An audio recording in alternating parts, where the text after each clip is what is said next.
We are not going to hit the launch date that we originally planned.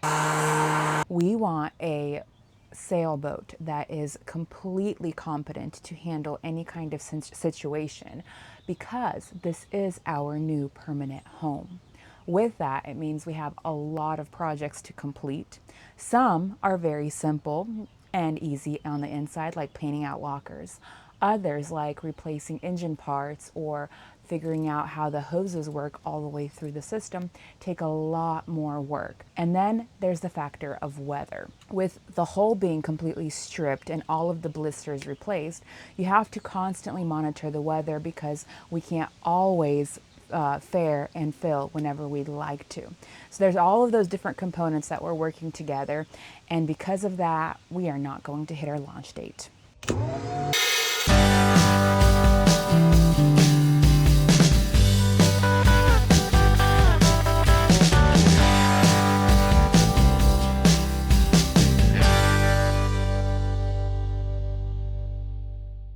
We didn't know if we needed to replace the batteries or not, but it's a good thing we started playing around with them because it turns out the batteries were already starting to expand, and then once we took them out, we realized there's a bunch of battery acid.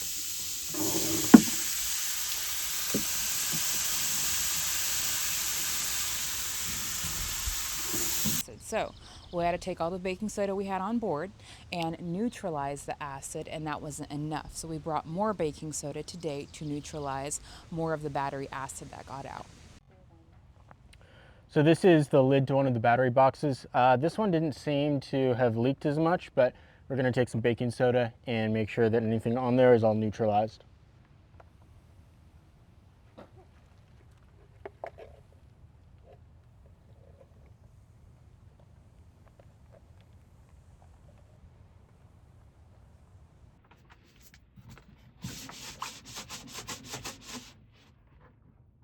Yeah, so this battery bank or battery box has the starter battery, which currently also powers the windlass. And then it has the first house bank, which powers the instruments, the water pumps, the lights, all that basic stuff. And it is also tied into the inverter. The inverter is right behind this wall here. And then on the other side of the engine is the second house bank, which runs the head. It runs the refrigeration. It actually runs the autopilot instead of this one, which is a little odd. As far as I can tell, it is not tied into the inverter, so that would be easy enough to change if we decide that we need to. And then our last bank is in the forepeak, the V-berth, and that bank is primarily for the bow thrusters, but it also runs back here so it can support this house bank if it needs to. All right, so this is Tony with SV Excalibur, and he's doing a big project on his hard dodger. So he has a bunch of this closed seal flotation foam from Total Boat, and he's kind enough to let me test it out on my rudder. So there was this old repair that was completely saturated. So I dug that out, got most of the rust off, hit it with a little bit of converter, and now we're gonna seal it up. Right about there. All right. What do you think? Mixing up so we can save one pair of gloves. Because as sailors, we're cheap. Yeah. These gloves are pricey. Yes, they are. Go through so many of these. It's like the hidden cost of boat maintenance is all the disposables you don't think about. Okay. If you get even amounts. Oh, but I way overfilled that trying to do that. So I like the West system for the epoxy. It has the pump system. Yeah. Perfect. What you want to do is pour that. You got about 20 seconds of mixing. Okay, 20 seconds of mixing and then straight in there. Yeah, and then pour it in there. So mix it up, get all the swirls out of it. 20 seconds is a long time too.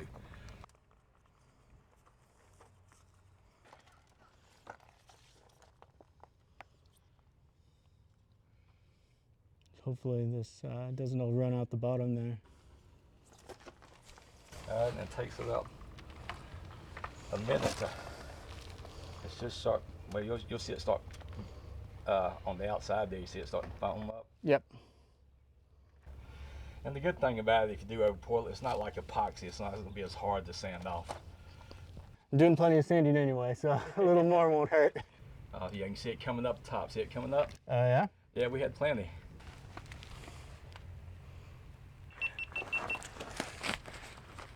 That would be, that sure, doing it like this, sure beats mixing up epoxy. Yeah. And stuff, and because you can't go but so thick, you have to do it. I know, or it'll overcook. Yeah, overcook and it won't cure inside.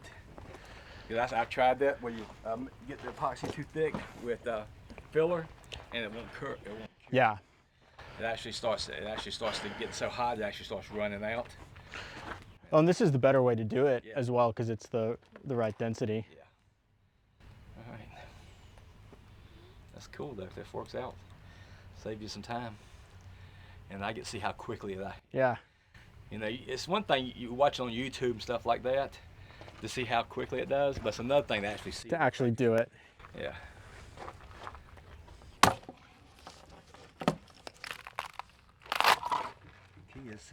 Hey, the masking tape worked, didn't it? It did. That's one thing. That's what people said. Just use the masking tape. It feels a little softer down here. You can tell that. Yeah, that's what I say. Let it off. Let it Yeah, out. it was curing faster. Nice. Looks like it's actually changing colors a little bit. It's curing out a little more as we're standing here. I can stand from back here. Yeah, the spot here was a lot wider than That probably saved me 3 or 4 batches of epoxy and colloidal silica filling right there. So.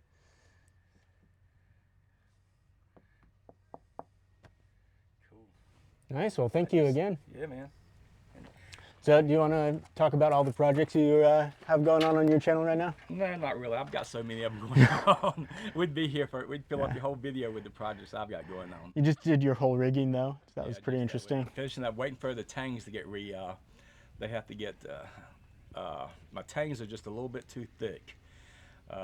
They measured correctly on the outside, but there's a sheave on the inside, and they're about a ½ millimeter too thick, so I'm waiting for the machinist to shave those down so I can finally get my rigging on the mast, and then the mast will be ready to put up. All right, thanks, Neil. Thank you. So I am replacing our broken water hose from the auxiliary tank. So a guy we know actually had some PEX that he was trying to get rid of. So we were able to grab that, and I taped it onto the old hose, and I've just been running it through. So came through here and then snaked it down through this cabinet, and then it goes into the other one, makes a loop, and comes out through here, then comes to this fitting under the galley sink. So I've been pulling out the old hose as I work it through. And then the last bit of the old one and the new one are both under here right now. I'm retaping it because right now it was going right in between some wires. So I'm just redoing the routing a little bit, and then I'm gonna pull it the rest of the way through and get our water hose repaired.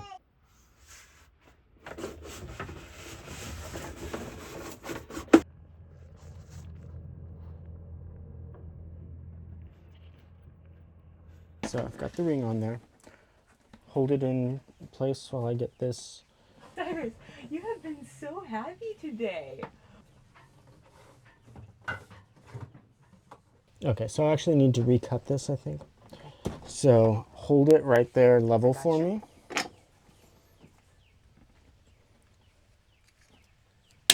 Oh wow, that's smooth cut. Mm-hmm, it's like butter. Seriously. Okay, that's better. And so then we want it right about there. Like right here. You're gonna have to lift it up and hold onto it so that I can get the crimper around it. And then you're gonna have to reposition it once I get the crimper in place. Watch out for your, I'm not gonna crimp it down yet. I know. If we don't get the crimp right, I have to cut it off and redo it, and we waste an elbow. Wow, this thing crimps like butter too. Then we have to use our gauge. To measure. So it's supposed to fit. Okay, that one should be pretty good, I think. That's it?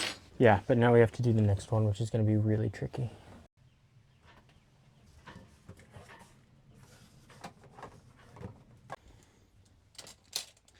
So let go of it, let me get this on, and then slide it up to like where it needs to go.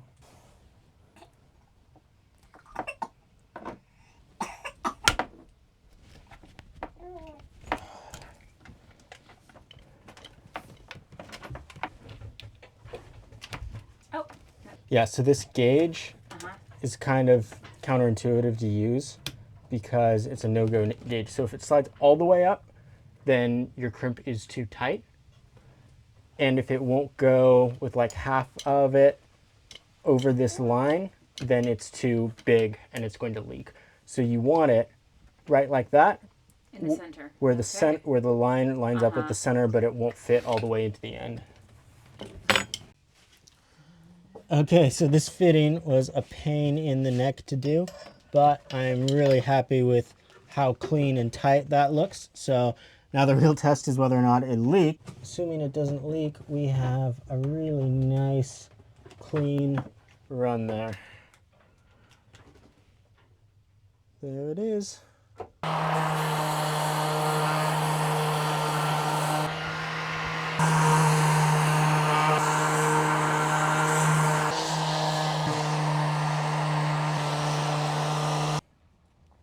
These vents were pretty hideous, and I wanted to pull them off to reseal them anyway, so I went ahead and shot them with some paint. And this one is completely warped. This one's a little better. So these still need to be replaced at some time, but for now, they'll be sealed, the bases will be sealed, and they look better. So hopefully they'll do until we can get some new shiny ones, maybe the chrome ones. So we just pulled this through hole from the transom to replace this old wheelgate style seacock. It's not really a seacock because these are notorious for sticking open and breaking, and that's exactly what happened to ours. So we are going to replace that with a proper marine seacock.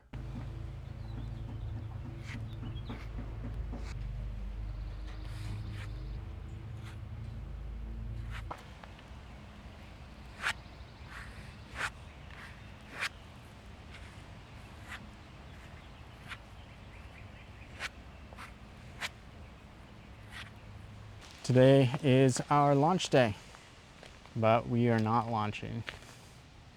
Soon though.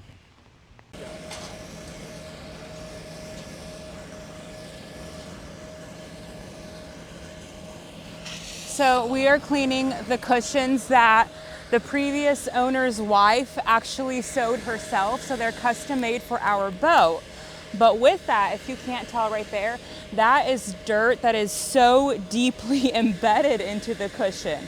Since it's a really warm day today, we decided we are going to deep clean all of these cushions with like a carpet bath.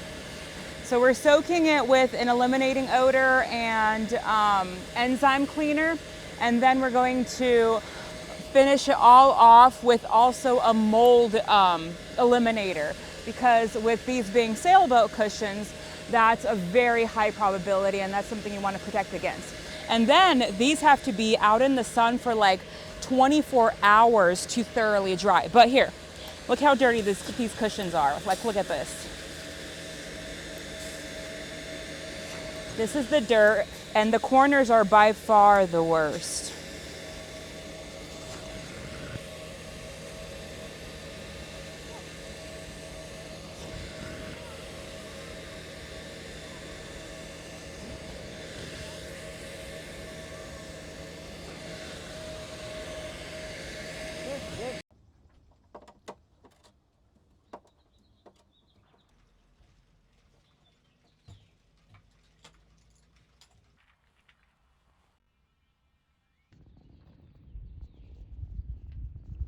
finally finished wiring this little distribution block for my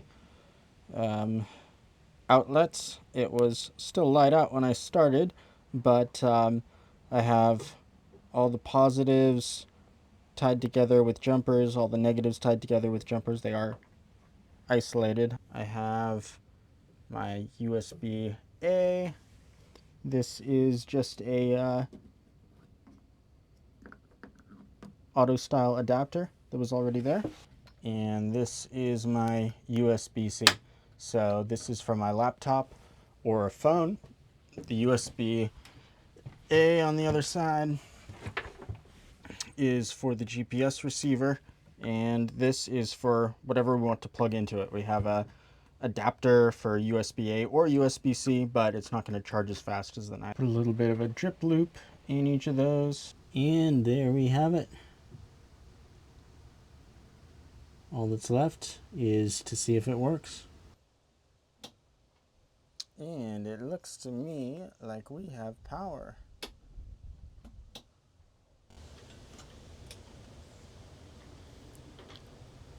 Power to this one too. Unlimited power. All right.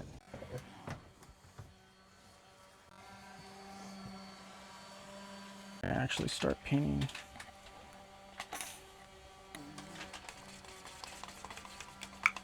Putting the second coat of bilge paint on.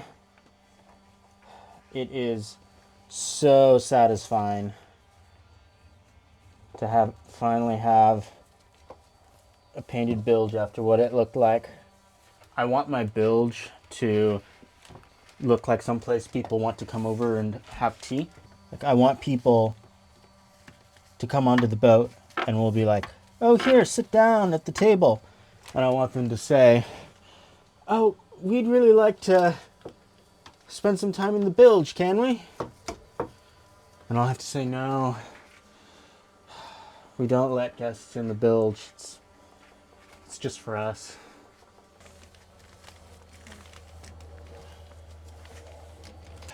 So our new house batteries are in. It's kind of funny that they say Duracell, but they're actually manufactured by East Penn, which makes Deca, and these are the same spec. So they are flooded lead acid, but pretty much premium. 235 amp hours each, so that's what we decided to go with. I'd love to do AGM at some point, but just could not justify the expense right now. So we did go with AGM batteries for the bow thruster bank. We were able to get a really good deal on these, so it seemed like a smart upgrade. These also do supplement the house bank, so these will give us about 90 additional amp hours, and really happy to have the AGMs. Should be a really good blend of performance, low maintenance, and longevity with these batteries. This is what I was able to get done today.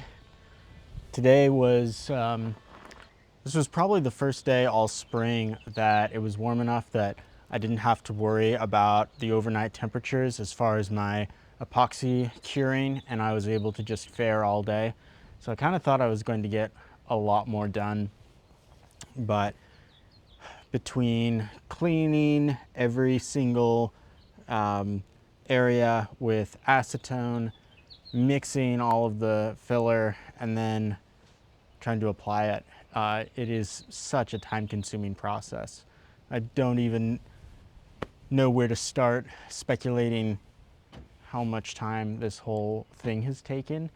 I guess I would estimate that each blister probably represents an hour of labor minimum, between grinding, cleaning, cutting fiberglass, cleaning again, filling, glassing in, sanding, cleaning, fairing, cleaning, sanding again, which means that this entire hull has been at least 400 hours of labor, probably more.